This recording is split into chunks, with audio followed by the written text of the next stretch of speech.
Do you ever wonder why some people are more flexible than others? As a yoga student and a yoga teacher, it's important to understand where our flexibility comes from.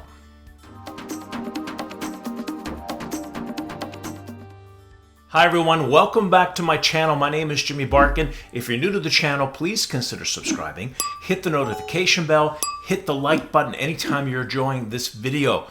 So where does our flexibility come from? It depends. Depends on, have you been active all your life? Are you a weekend athlete? Are you a professional athlete? Have you been sedentary? Male or female? What part of the world you come from? Geographics is an interesting factor. And the sister science of yoga, Ayurvedic medicine, your personality type, or dosha. So let's talk about if you're active or if you were sedentary.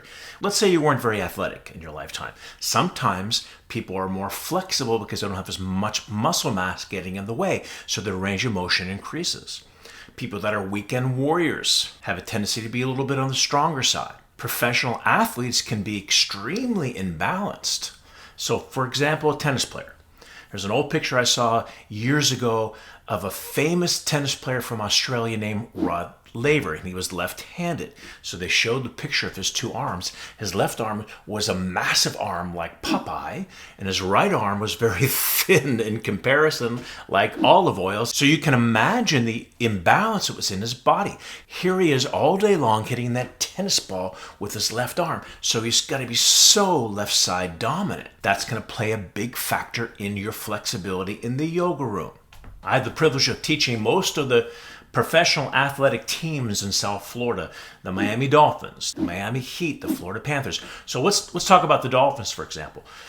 The linemen were some of the stiffest people I've ever seen. They were massive. They were much taller. I taught Todd Wade, who's 6'10", 350 pounds, and I also taught Jeff Ulnick and Tim Ruddy, and they were the centers. So what was interesting about the centers, they had a lot more flexibility because they had to squat down to hike the ball. Therefore, their hips were so much more open than the linemen to the sides. So that was an interesting concept. These guys the centers were just as big, but they had to have that flexibility in that range of motion to hike the ball, to squat down to hike that ball. Then the NBA players were really tall. I mean, these guys some of them were 7 feet. And no body fat, so they were the type A. They were definitely some of the stiffest players I ever taught, but I had to take that in consideration as I go about and teach these players. Now, I know the subject of this video is flexibility, but I don't want you to think that we can measure your ability as a yoga student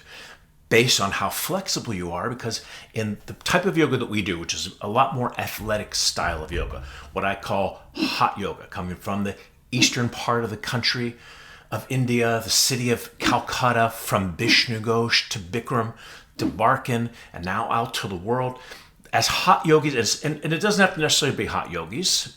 There are other athletic styles of yoga like Ashtanga and Vinyasa. So from those more athletic styles of yoga, strength is just as much an important factor as flexibility. I mentioned a long time ago, my mother, God rest her soul, was extremely flexible. She could sit in lotus position all day long, but she couldn't balance on one leg for more than 5 seconds to save her life. You have to have the strength to counter the flexibility. It's the strength and flexibility combination, but for this video, we're talking about flexibility. Now, it also depends on what part of the world you come from. Geographically speaking, there are genetic differences. There are anatomical differences. So I know I'm going to get in trouble because there's a lot of exceptions to the rule, especially as the population increases. But in Asia, for example, they tend to be a little bit smaller in bone structure. Their hips are a lot more open. They have a longer torso and shorter legs. The best gymnasts in the world are shorter because of the center of gravity. Same thing in yoga. Some of the best yogis I've ever seen, athletically speaking, are a little bit on the shorter side because of the center of gravity. For yogis that become proficient who are taller because of their long limbs, they look very dramatic in their poses, like this picture and this picture. And you don't necessarily have to be from Asia to have a long torso and shorter legs. But if you do, it's going to make the rabbit pose more challenging, definitely more difficult. I did a seminar a long time ago in Hong Kong, and they were originally a Bikram studio, and they actually deleted the rabbit pose from their sequence because many of the students in Hong Kong were challenged by that pose and couldn't even get near to bringing their knees to their head. However, on the other side of that coin, for them to touch their head to their toes in the posture we call Paschimottanasana, they were able to do it much easier than someone with longer legs. Now, gender also plays a very important factor in how flexible you are, depending on your bone structure. Male and female anatomy fairly much are very similar, except for one very important thing. Well, actually two. One is that the male anatomy can be, once again, there are so many exceptions, but can be, generally speaking, male anatomy can be a lot bigger bone structure. But one of the big differences are the way the hips are positioned. In the female anatomy, the hips are turned out. In the male anatomy, the hips are parallel, most likely for childbirth. Women are this way, men are this way. Therefore, the rabbit pose for the male and the female anatomy can be dramatically different. So let's take a look at these two pictures. These are two people in my recent teacher training program. Let's look at Colin. So here's Colin doing the rabbit pose. And because the hips are parallel, he's able to get a nautilus shell flexibility in his spine. Now we'll look at Ali. Interesting enough, they're a couple, but you look at Ali and you can see how flat her spine is in comparison. Now, Ali's going to have a lot more success doing Paschimottanasana in comparison. So here's an interesting historical fact. Let's talk about the history of Hatha or Hatha Yoga, and I promise to do a video of this in a lot more detail later on, but I haven't done it yet. The origin of Hatha Yoga goes about 1,000 years ago. Two very famous yogis, Matsyendra and Goraksha, are considered to be the co-authors or the creators of Hatha Yoga. It's a combination of the right path, this very conservative path of Tantric Yoga, and the left path, the very extreme path of Tantra Yoga. Matsyendra created the Kaula path, which is a combination of the two. Now, what was interesting about the Kaula path of Tantra Yoga is that it had a very strong presence of women as teachers, as consorts, and initiators. And also the main concept is raising the feminine energy called the Kundalini Shakti. So from this particular style of yoga, which can be female dominant, now we head up over 1,000 years to the present time. It's not unusual that women are a stronger force in the population of your yoga class because of the historical origin. I mentioned at the beginning of the video Ayurvedic medicine and the doshas, the three personality types. So let's talk about that. First one is the vatas. The vatas have a very fast metabolism. They're type A personality. They're on the go. They're on the move.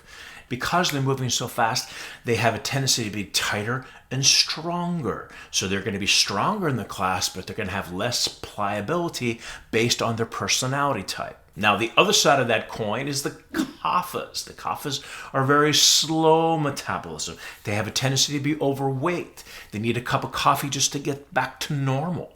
They have a tendency to be slower and more pliable, maybe not as strong, but definitely can be more flexible in their practice. A lot of times people that come into class that are a little overweight can be extremely flexible, especially if they're kaphas. And the pittas, especially I'm a hot yoga teacher, so in the hot yoga room, you won't see too many pittas if you're pitta dominant because they don't like the heat. But usually we have traits of all three, just one is dominant. Vata, pitta, and kapha. Now, I mentioned in this video, we're talking about correcting your students as yoga teachers. It's important to understand that there are anatomical differences. It could be a bone compression. So, for example, I'll share a personal story. I had both of my hips replaced because the hips are a ball and socket joint. So the ball, according to the doctor, was much bigger than the socket. The ball's supposed to fit right into the socket like this, but the ball was so much bigger that it ended up grinding away at the labrium, the connective tissue. So at one point I was bone on bone. So here I am trying to get down into warrior pose, and I'm forcing it, and I'm pushing it, and I'm in pain, and I'm trying to get too low, and it was bone compression. I realized I was hurting myself trying to force the fit. But that doesn't necessarily mean that you don't want to stop trying and doing the position and trying to work your flexibility. I'm just saying don't try to force it too hard where you can hurt yourself. And at the same time, give yourself a little bit of a break. Maybe you don't have that range of motion that somebody else has. No two people will ever do yoga the same. It's impossible. So at one point I realized, okay, I'm not going to force it. I'm just going to go down as far as I can and slowly work my way into the warrior position or the triangle pose. So it may not be muscular inflexibility or connective tissue, it could be bone compression. So just because it's bone compression doesn't give you a free get out of jail card. You still want to continue to work in your practice. You may want to attempt that pose in a different way. And especially if you're a yoga teacher and you're looking at your students, we talk about making corrections. Check out that video after you watch this one. We talk about what's wrong with this picture so you can get them to their full expression. But at the same time, there's a lot of things to consider. Anatomical differences. Is it a bone compression? Maybe the proportion of their body doesn't lend to that particular position. If they got longer torsos, think about that for the rabbit. They may not get their head to their knees. If they're doing Paschimottanasana and they got longer legs, they may not get their head closer to their feet. So we have to take all of this in consideration when we're doing our own practice and teaching others. So let's sum it up. Male or female, where you happen to dwell, where were you born in this world, your dosha, your personality types, the 3 doshas, how active you were before you started your practice. You want to take this all into consideration as you evaluate your practice and evaluate the practice of your students. So that's our episode for today. Thank you so much for watching. And what I want you to take from this particular video is have more awareness. The more mental awareness you have of your physical practice, the mind and the body go together, the more successful you're going to be. If you're new to the channel, please consider subscribing. Hit the notification bell. You get notified when I post a new video. Smash that like button if you enjoyed this video, and I'll see you at the next video. Bye, guys.